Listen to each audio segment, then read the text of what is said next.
18 years later, Marco Moretti still remembered the way Vivica Spencer folded his shirts like they were promises. Back then, Marco wasn't a respectable tycoon or a polished executive. He was a mafia boss, the kind who owned streets without his name on the deeds, who settled disputes with quiet phone calls and colder silences. His power didn't announce itself. It moved behind tinted glass and whispered fear, yet Vivica never feared him. That morning, sunlight filtered through silk curtains, softening the edges of a life built on violence and control.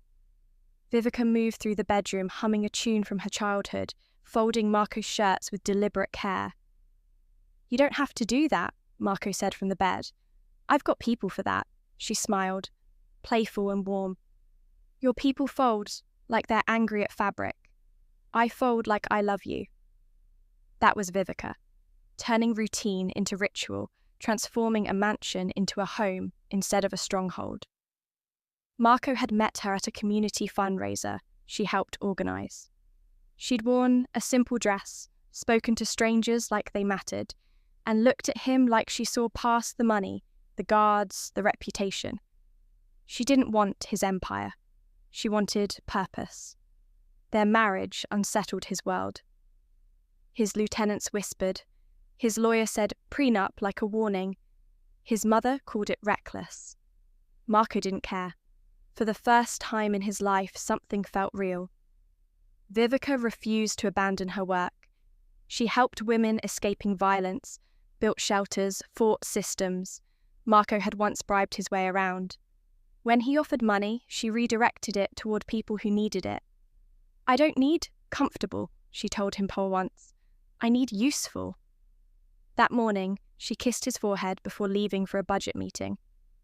"I'll walk," she said when he offered a driver. 6 blocks won't kill me." Normal. She always said that word like it mattered. Marco watched her leave, unaware it would be the last normal moment of his life. The envelope arrived at noon. Black courier. No return address, marked confidential. Inside were photographs. Vivica in a cafe with a man Marco didn't recognise. Grainy angles made them look close. Too close. Another showed them in a park, the man's hand low on her back. A third captured them outside a hotel, standing near enough to suggest secrets. A typed note lay on top like a threat. "Your wife isn't who you think she is." Marco's chest tightened. He'd built an empire by trusting instinct over sentiment. Doubt had kept him alive. He called Lawrence, one of his oldest allies. Lawrence studied the photos carefully. "I hate to say it, Marco," he said quietly, "but I've seen this before." "There could be an explanation," Marco replied. Lawrence leaned closer. "A woman from her background, living like royalty. No prenup. What if this was always the play?" The poison took hold. Marco called Vivica. No answer. Her phone was off, like always during meetings. But doubt doesn't wait for facts. By the time Vivica walked back into their home that night, Marco Moretti, the man who ruled half the city without blinking, had already convinced himself he'd been betrayed. And when a mafia boss believes that, love doesn't stand a chance. More photos came the next day. Not clearer, not definitive, just sharp enough to feed a hungry suspicion. A receipt appeared too, some restaurant bill with a handwritten note at the bottom. Tonight was perfect. The writing looked like Vivica's, or maybe Marco just wanted it to. He stopped sleeping. He stopped eating. He started doing what he did best when something threatened his control. He investigated. A private investigator followed Vivica, returned with a neat report. Recurring meetings, discreet locations, the same man. No confirmation of an affair, no proof of innocence either. In Marco's world, can't rule it out was the same as guilt. When Marco finally confronted her, he had been awake so long, his thoughts felt like broken glass. Vivica was in the living room, curled into a chair with a book, the way she always did when she needed quiet after a long day of fixing other people's lives. She looked up as he entered, his face tight, his body wired. "Who is he?" Marco asked. Her brow furrowed. "Who is who?" The man you've been meeting, he said, voice low. Don't lie to me. I have photographs. He tossed the envelope onto the coffee table. It landed like a verdict. Vivica picked it up slowly. Her hand shook as she flipped through the pictures. Marco expected guilt. What he saw instead was shock, pure wounded disbelief, like someone had slapped her without warning. Marco, what is this? Answer me. She swallowed hard, looking up at him with wet eyes. That's Malcolm. He's a social worker. We've been collaborating on the shelter project. Marco's jaw tightened. Then why didn't you tell me about him? I did, she snapped, the hurt finally turning into heat. I've mentioned Malcolm a dozen times. You nod, you smile, and you go back to your phone like my work is background noise. That accuracy should have stopped him. It should have been the moment he realised he was wrong. But pride is louder than truth when it's already been fed. So it's my fault you're sneaking around, Marco said. I'm not sneaking around, Vivica shot back. These are public meetings about public projects. You know me. You know I would never... I don't know anything anymore, Marco cut in, and his voice cracked like a whip. All I know is my wife has been meeting another man for months and keeping it quiet. Because it wasn't your business, Empire, Vivica said bitterly. It was my job, my life. I'm allowed to have one. Marco stared at her, and for a second he saw her, his Vivica, the woman who made his fortress feel human. Then Lawrence's words crawled through his skull again. What if she's been playing you from the start? Marco's fear dressed itself as certainty, and certainty is dangerous in a mafia boss. The divorce wasn't just paperwork, it was warfare.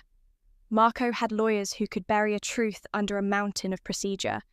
He had influence that made people suddenly forget things. Vivica had only her dignity and the facts, two things that didn't hold much power in a world built on leverage. She tried one last time. She appeared at his office unannounced, standing in front of his desk, like someone offering her heart to a man holding a knife. Please, she said, just listen to me for 5 minutes without your pride in the room. I love you. I have only ever loved you. I swear I've never been unfaithful. For one breath, Marco almost believed her. Then he hardened. I want you out by Friday, he said, voice hollow. Take your clothes. Everything else stays. Vivica went still. Then she nodded once, like something inside her had finally died. That night she returned one final time, wearing the same dress she'd worn when he proposed, her face pale and resolved. I came to tell you something, she said quietly. Not to change your mind, just to make sure you understand what you're destroying. Marco's throat tightened. I don't want to hear it. I'm leaving, she said.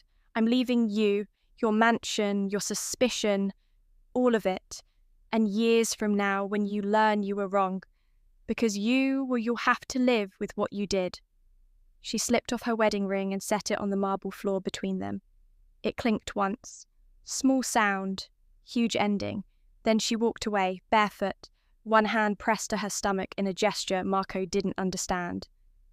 Behind her, the mansion glowed like a palace. Ahead of her was darkness.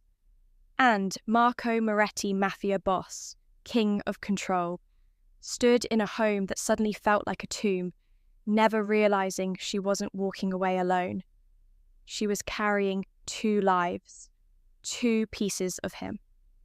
The women's shelter smelled like industrial soap and old surrender.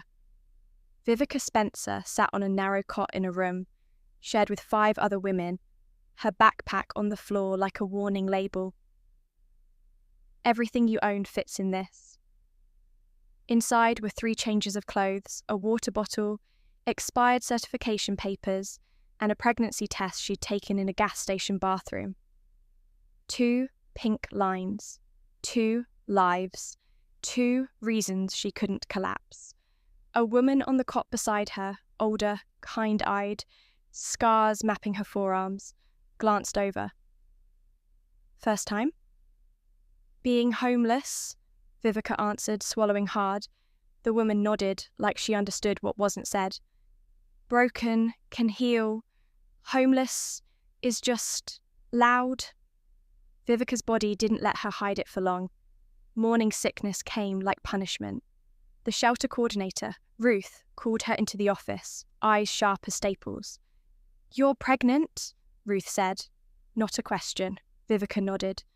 "Father around?" "No." "Child support?" Vivica's laugh came out thin. "No." Ruth studied her. "You know this place has a limit. 2 months. After that, you're on your own." Vivica rested a hand over her stomach. "Then I better build something fast." She found work at a textile factory where nobody asked questions and paychecks were handed out in cash. 12-hour shifts, loud machines, cheap fabric. Her hands blistered, then hardened into calluses. Her back ached constantly. She hid her growing belly under oversized shirts, drank water only when supervisors looked away, and vomited in the bathroom with her hair tied back and her jaw clenched like a soldier. The other women, immigrants, survivors, quiet warriors, noticed. They didn't ask why she was there. They just slid extra food onto her tray, covered her station when she needed to breathe, and taught her the unspoken rules of surviving invisible. At 6 months, the free clinic did an ultrasound. The technician stared at the screen, then looked up, surprised. "You're having twins." Vivica went still. "Twins?"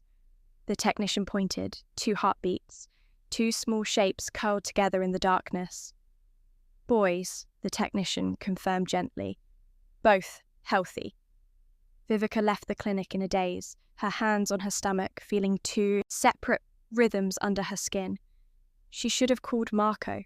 She should have felt rage, vengeance, triumph. Instead, she felt one thing: fierce, protective love.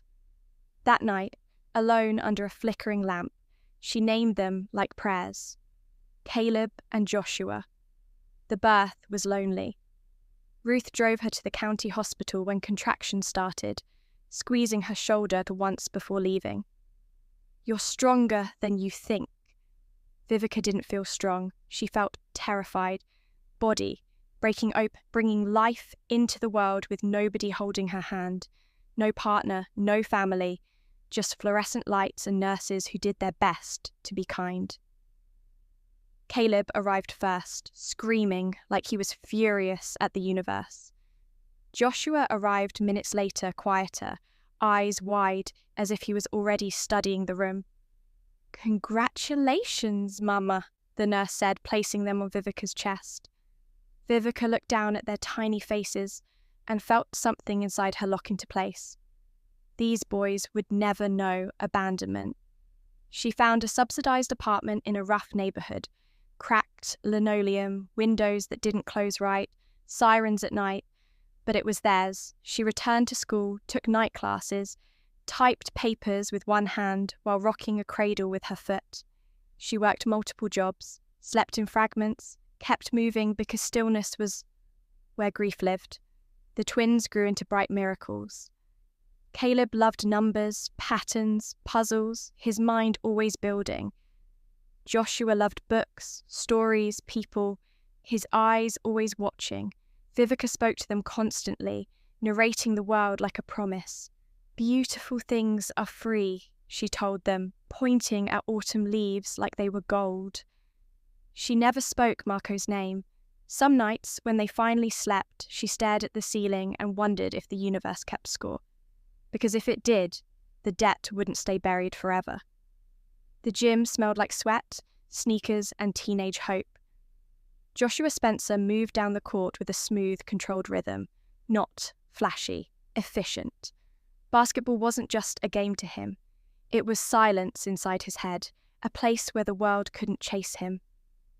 Caleb watched from the bleachers, notebook on his knees, timing sprints and tracking angles like the court was a math problem waiting to be solved. Vivica sat beside him, tired in her bones from an overnight shift, but proud enough to ignore the ache. The ball arced toward Joshua. He caught it mid-stride, pivoted, and stopped. Just stopped. His hand went to his chest. His face changed in one terrifying second, like his body had received a message his mind hadn't. The ball slipped from his fingers. Joshua's knees buckled. Vivica was moving before he hit the floor. Instinct made her fast. Fear made her sharper. "Call an ambulance!" she shouted, voice cutting through the sudden chaos like a blade. Caleb was already on his phone, voice steady despite shaking hands, firing off the location and symptoms with the precision of someone who refused panic. Paramedics arrived. Orders were barked, machines beeped. Joshua was wheeled away behind swinging doors, leaving Vivica staring at a barrier like it was an enemy. At the hospital, time warped into something cruel. Hours passed in fragments, tests, scans, doctors with faces trained for bad news. A cardiologist finally sat down across from her, which was never a good sign. "Your son has hypertrophic cardiomyopathy," he said. "A genetic condition. The heart muscle thickens, making it harder to pump blood. In Joshua's case, it's advanced. He's in acute heart failure." Vivica's world narrowed. "Fix it," she whispered. "Treat him. Do whatever you do." The doctor's eyes held sympathy and something heavier. "We're stabilizing him, but standard treatments won't be enough. We need a highly specific cellular therapy, a biological parent stem cells, nearly exact genetic matching, to rebuild the damaged tissue." Vivica didn't hesitate. "Test mine." "We will," he said carefully. "But there's more." He turned to Caleb, who had been standing like a guard beside his mother. "This condition is hereditary. Because you're his twin, there's a high probability you have it too." Caleb's face went pale. "I feel fine." "Early stages can be silent," the doctor said. "We need to test you immediately." The nightmare doubled. Needles, scans, monitors, results that felt like a verdict written in blood. Both twins carried the mutation. Joshua was failing fast. Caleb was failing slower. Vivica's tests came back last, and the doctor's expression told her the truth before he spoke. "I'm sorry," he said. "You're not compatible as a donor. There's a mismatch that makes your cells unsuitable for this therapy." Vivica's throat went tight. "Then find someone else." "The markers are too specific," he replied gently. "They inherited this from their father. We need him." The room tilted. Joshua lay sedated in the ICU, his chest rising and falling with the help of machines. Caleb sat beside him, eyes red, jaw locked. "We have a chef father," Caleb asked quietly. Joshua's voice, weak but clear, followed. "You always said he was gone." Vivica's heart cracked open. She had never lied, only withheld, but withholding was a luxury she no longer had. "He doesn't know you exist," she said, voice shaking. "We separated before I knew I was pregnant." Caleb swallowed hard. "Then find him." Joshua's eyes glistened. "Please, Mama, I don't want to die." That sentence erased every wall she'd built. That night, Vivica sat alone in the hospital chapel, phone in her hand, staring at a number she'd never deleted, not out of hope, but out of memory. Marco Moretti, Mafia boss, the man who'd chosen doubt over love, the man who'd thrown her out and never looked back. She had sworn she would never call him again. But her sons were dying, and their cure lived in his blood. Her finger hovered over the screen. Pride whispered, "Don't." Love screamed, "Do it." Vivica pressed call before she could change her mind. It rang once, twice, 3 times. Then a voice answered, unchanged enough to haunt her. "Hello?" Her mouth went dry. All rehearsed words evaporated. Only truth remained. "Marco," she managed, voice trembling, "I need to tell you something about 18 years ago." And somewhere in the city, a Mafia boss finally learned what his pride had cost him.